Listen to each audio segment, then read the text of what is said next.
हंसो मत। देखो माहवारी जो है ये ऐसा शब्द है जिसपे कि अधिकतर लोग शर्माते हैं, ठीक है ना। इस पे चर्चा करने से अधिकतर लड़कियां शर्माती हैं, लेकिन शर्माना नहीं चाहिए। ये एक प्राकृतिक प्रक्रिया है। जितनी भी महिलाएं हैं अगर वो स्वस्थ हैं तो किशोरावस्था आने पर उन्हें माहवारी अवश्य होती है, ठीक है। माहवारी कैसे होती है आप लोग को पता है? महिलाओं के अंदर एक गर्भाशय नामक तंत्र होता है ना, अंग होता है गर्भाशय। जानती हो ना गर्भाशय? विज्ञान में पढ़ी हो? नहीं मैम जी। इसका ऐसे कुछ नाशपाती के आकार का ये होता है, ठीक है। और यहीं पे अंडे लगते हैं, ठीक है। यही अंडे 28 या 30 दिन के चक्र पे जब फूट जाते हैं तो ये हमारे गर्भाशय और वैजाइना के रास्ते बाहर निकलते हैं, ठीक है। उसमें ब्लड आता है, ठीक है। किसी किसी को मांस के छोटे छोटे टुकड़े भी निकलते हैं, ठीक है। तो जो खून का थक्का जिसको कह सकते हैं, तो इसमें शर्माने वाली कोई बात नहीं है, घबराने वाली बात नहीं है और डरने वाली बात नहीं। इस समय जो हमारा ये यहाँ से हम लोग टॉयलेट करते हैं, टॉयलेट के पीछे एक छोटा सा छेद होता है, उसी में से माहवारी का रक्त आता है, ठीक है। तो चूंकि ये रक्त है ना, जब वो हवा के संपर्क में आता है तो उसमें खराब हो जाता है वो ब्लड, है ना। तो हवा के जब संपर्क में जब वो आता है तो उसमें तरह तरह के बैक्टीरिया पनपने लगते हैं, ठीक ना। इसीलिए माहवारी के समय खास तौर से साफ सफाई रखी जाती है, ठीक ना। तो पहले मैं जानना चाहती हूँ कि आप लोग अपने स्तर से कैसे साफ सफाई रखते हैं, मैं जानना चाहती हूँ। रुकी हो? और उसके बाद मैं बताऊंगी कि आप लोग सही से साफ सफाई रखते हैं कि नहीं। चलो मधु पहले बताओ तो, आपको जब माहवारी के दौरान आप कैसे साफ सफाई रखती हैं? निसंकोच बोलो, निसंकोच बोलो, शर्माना नहीं। हाँ बोलिए। अच्छा ऐसे बताइए कि कैसे रखना चाहिए, सबको कैसे रखना चाहिए, अपना मत बताओ। ये बताओ कि माहवारी के दौरान कैसे साफ सफाई रखनी चाहिए। आपको आता है? आपको आता है? हाँ खड़ी हो जाओ, बताओ कैसे साफ सफाई रखनी चाहिए। कोई हंसेगा नहीं, ये शर्माने वाली, हंसने वाली, संकोच करने वाली बात नहीं है, सामान्य प्राकृतिक प्रक्रिया। बताओ बेटा कैसे साफ सफाई रखनी चाहिए। कोई है जो इस पे अपना बेझिझक बात रख सकता है?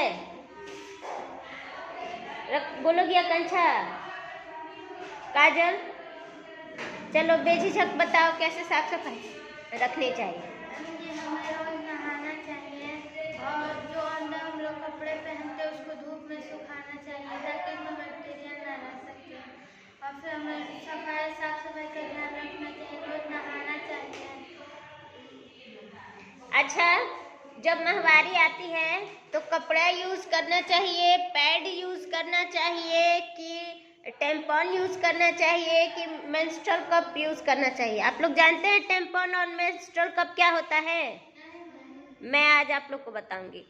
पैड जानते हैं ना क्या होता है? कपड़ा जानते हैं ना क्या होता है? तो पैड और कपड़े में से क्या यूज करना चाहिए? पैड यूज करना चाहिए। और एक पैड मैक्सिमम कितने देर तक हम लोग अपने यूज कर सकते हैं?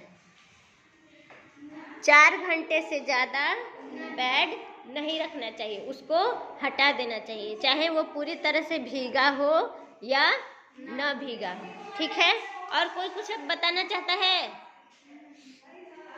चलिए अब मैं आप लोग को टेम्पॉन और मेंस्ट्रुअल कप के बारे में बताऊंगी, ठीक है। टेम्पॉन जो होता है, देखो पहले के जमाने में जब पैड नहीं हुआ करते, ठीक है, जब पैड नहीं हुआ करते थे तो जो महिलाएं क्या करती थी, कपड़े यूज, हाँ पुराने कपड़ों को यूज करती थी, ठीक है। और कपड़ों की भी कमी होती थी तो पुराने सूती कपड़ों को सिल दिया जाता था, ऐसे जैसे आप लोग डस्टर बनाते हैं ना सिलते, उसी में राख या घास या मिट्टी भर के वो लोग और उसको यूज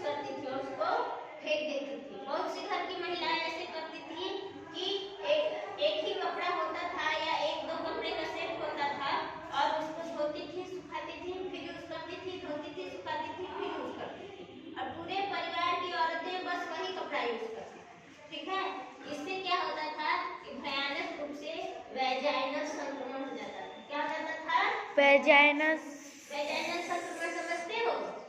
जो हमारा अंग होता है जहाँ से हम टॉयलेट करते हैं, उस अंग में फोड़े फुंसी हो जाना, वहाँ पे सड़न जैसा पैदा हो जाना, खुजली होना, घाव हो जाना, ऐसा होता था।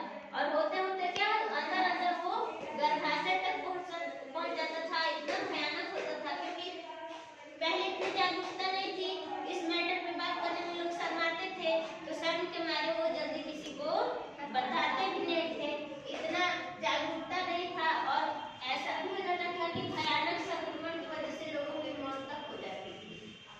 ठीक है, उसके बाद धीरे धीरे पैड का आविष्कार हुआ। ठीक है, उसके बाद एक टैम्पॉन आता है। टैम्पॉन मतलब समझिए एक तरह से जैसे पैड होता है ना, पैड को हम लोग अपने उस पे लगा लेते हैं पैंटी पे और उसको ऐसे यूज करते हैं, ऐसे होते हैं। और टेम्पल जो होता है वो एकदम उंगली के आकार का इतना पतला सा होगा, उसमें एक छोटी सी रस्सी लगी होती है और उसको अंदर डालने के लिए एक मशीन होती है जो टॉयलेट करने के लिए ये हमारा पार्ट होता है। ऐसे यहाँ टॉयलेट वाली जगह होती है, यहाँ पे छेद होता है, उसमें मशीन के सहायता से उसको डाल दिया जाता है। ये रस्सी बाहर लगी रहती है।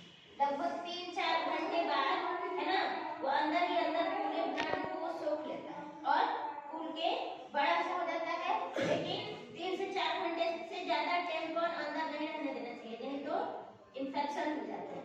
ठीक है, उसके बाद इसको खींच के इस रस्सी के सहायता से निकाल लिया जाता है। उससे भी सुरक्षित आजकल आ गया है मेंस्ट्रुअल कप। क्या आ गया है? Menstrual cup. मेंस्ट्रुअल कप जो होता है वो सिलिकॉन का होता है।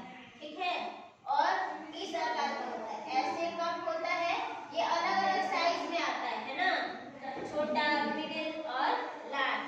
जिसको जैसे किसी का हैवी ब्लडिंग होता है तो वो बड़ा वाला यूज करेगा, जिसको मीडियम यूज करेगा, अगर उसके कम आता होगा, जिसको एकदम कम आता होगा तो छोटा वाला कप यूज करेगा। उसमें भी यहाँ एक ऐसे कुछ की तरह बना रहता है ना, इसको सबसे सुरक्षित माना जाता है। जानते हैं क्यों? मान लीजिए कप है ना, ये ऐसे आकार इसी सेम आकार का होता है, इसको भी अंदर ही डालना होता है। इसको मोड़ के इसका मुंह छोटा करके उसको अंदर डाल देना है।